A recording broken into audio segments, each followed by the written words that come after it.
Το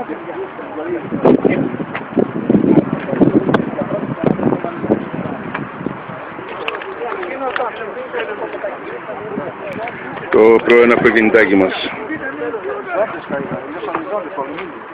Δηλαδή, άρχισε να είναι πολύ περιοριστική, ναι. Βέβαια, όλα είχαν βενζίνη μέσα.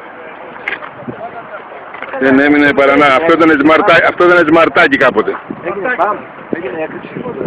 Δεν αυτό.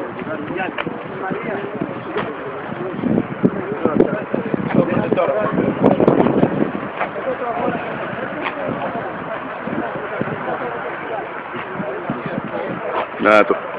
Και το πίσω αυτό είναι το μπουρλοκιάρικο. Το τραβήξανε και πήραν τα άλλα. Ναι, μόνο. Όλα είναι πιθανά. Όλα είναι πιθανά.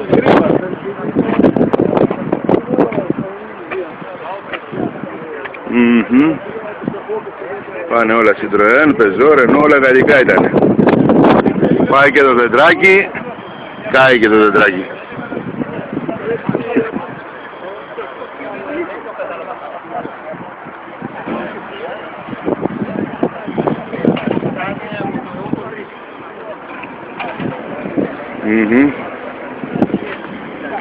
Να το. Να και μέσα. Να το. Ωραία αέρα τα καθίσματα.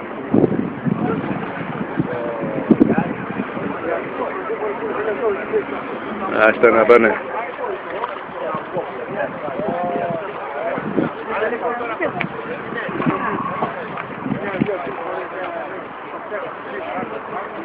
Τώρα έχει εργονομικό χώρο.